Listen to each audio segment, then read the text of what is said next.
How long you down here for? A day and a half more. You been driving or flying? Yeah, we've been driving for. Shit! We drove up to Kansas City, put all our stuff there, and drove down to Atlanta. Now we gotta drive down to Miami. It's because she has 2 cats.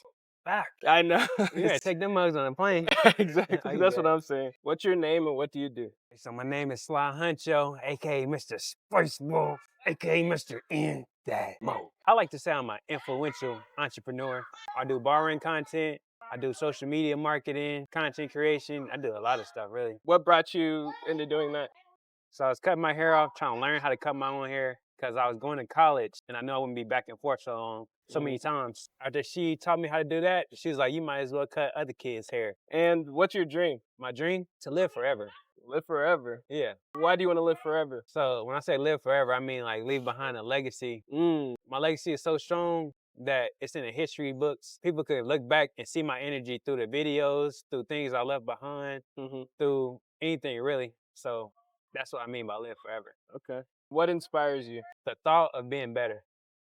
Like every time I do something, it's okay because I know I could be better and I know this isn't my final form. So that's what inspires me to keep going. What's a day in your life like? Sunday through Thursday, it's my off day. That's the days that I'm working on content creating, editing, anything I need to do business-wise outside of cutting hair. Then spend that time after that editing till I gotta go to work on Thursday.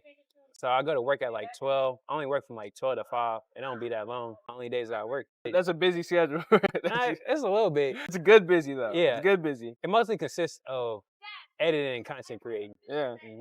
What's a Spiceball? I came up with that. I was freestyling. Well, what's a Spiceball?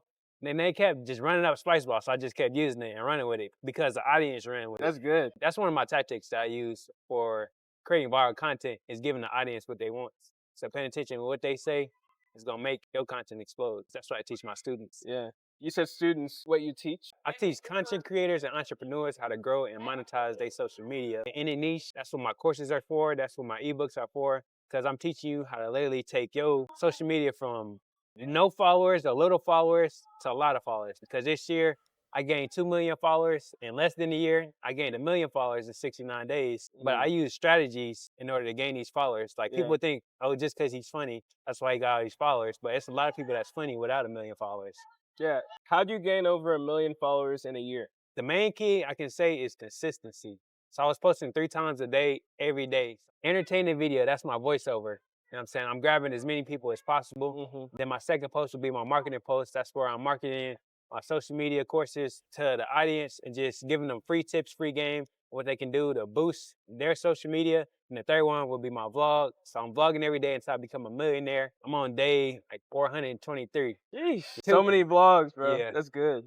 That's real consistency. What's your key to consistency? Just doing it, not overthinking things, really. The longer you think on things, the more time you're gonna waste. But realizing when I'm doing this whole vlog thing, the more I procrastinate, the more time that I'm wasting. Yeah. So if you just do it and you figure out your routine along the way, you're gonna stay consistent. How do you handle hate on social media? I don't read it, or I deal with it with sarcasm. Yeah, what type of hate do you get on social media? For the most part, it's mostly love, but it's always somebody commenting. There's always something. Yeah, but art is subjective. Everybody's not gonna like your art, so I just take it as an opinion. Everybody's opinion don't have to agree with what your opinion is, you know what I'm saying? Yeah, I feel that. What's your most memorable haircut? I just did a crazy big, well, I didn't just do it. I did it like 2 months ago. So the guy, he drove 8 hours to come get a haircut for me for $165 and he tipped $100. So he had the green hair. Green hair? Green, yeah, he had green hair. Crazy, because he had came in with a hat. I'm just thinking like, you booked a big chop. And then he took the hat off and that's when all the hair, I'm like, oh shit.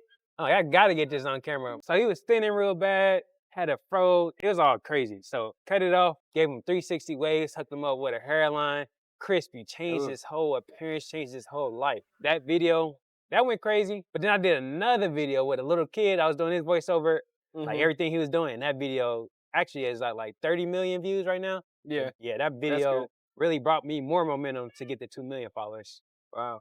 So have you realized that certain people that you cut or you do a haircut transformation typically do better for numbers? Yeah. If you actually pay attention, everybody be like, oh, he cut so-and-so, he cut celebrities, you know what I'm saying? I cut celebrities and all that. But my regular clients do the most numbers. And all my clients, if you pay attention, are transformation haircuts. So I don't just do a haircut unless I need the content.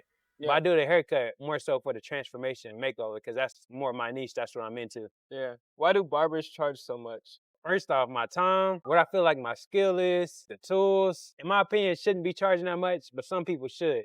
So it really depends. So I base my price on my time, how booked up I be. I be booked out for weeks, but my prices ain't as high as they should be because I know how to make money off the haircuts. Versus if I was a regular barber, I didn't do content and stuff, I would have a higher price point. I'm not really trying to hit nobody over the head. I mean, because I know they will pay it down here because they have been. Yeah. But I'm not really too worried about my barber prices because I'm focused on the other revenues of income. The other aspects of the business. Yeah, I feel you. How much do you charge for haircuts? So it's $165 for the big chop, $100 for a regular cut, and well, it's VIP services. That's all I provide. Everything is VIP, but the big chop costs more, of course, because it takes more time. But I was low-key thinking about raising the price, but I was like, it's 50-50 on that. Yeah. But I'm shrinking down my time that I'm in a shop. So I was working every day. I only work 3 days a week now. That's good.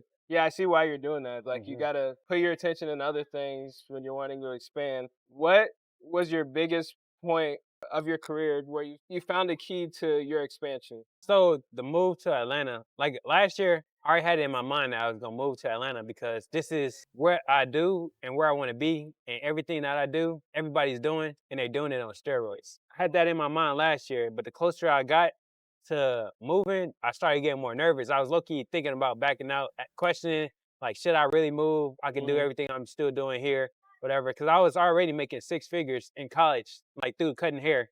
So it's not like I wasn't making money down there or I was just trying to move. But there's always more money to be made and more just really create. And this is, the land of creation to me. Yeah, crazy. Sometimes I'll go back home and realize, like, there really isn't much going on. I'm not missing much. Have you ever felt homesick at all? Nah, I ain't been gone long enough. I ain't been gone for like, probably like 150 days, somewhere around there. It ain't been that long. So like 3 months, about to be 4, something like that. What's one piece of advice you give to your younger self? My younger self, be more consistent and be patient, because I used to sell ring lights in like 2021. I was just expecting everything to blow up just because I was selling ring lights. It was doing cool, but it wasn't doing what I wanted it to do. So if I would have stuck with that, I'd have been 5 years in the game. I'd have been further than I am now, I think. But everything happens for a reason. If I kept doing that, I probably wouldn't be here today. Yeah, exactly. And what's one piece of advice you'd give someone who wants to be where you are? Focus on you and keep creating and improving your creation. Because the more I did what I was doing, I was looking for ways to improve based on my vision, not other people's vision. Because if you keep trying to please the other people and you're not actually liking what you're doing or what you're actually creating, you're going to get burnt out. Yeah. Are there any like hot topics in your space? Like when you talk about specific things? So it really depends on what I'm posting. I could just put Spiceball and that shit gonna go up. Yeah, that shit gonna go up just because everybody know what it is. Yeah. I see a lot of people use my name. I seen a girl, she did a voiceover like my style. She said, she's doing like an impersonation of me and she put Sly Hunch on there. Imitation is the biggest form of flattery, so. Yeah, it's kind of crazy because it's like, when I was in high school, my teacher told me, he's like, you got the ability to change the world. So it stuck with me and shit, I see it as kind of changing the world. Well, not kind of. It's happening. Yeah. It's happening. All right, you ready to see this? Yeah. 1. Oh, this nigga's good. Oh, he's good.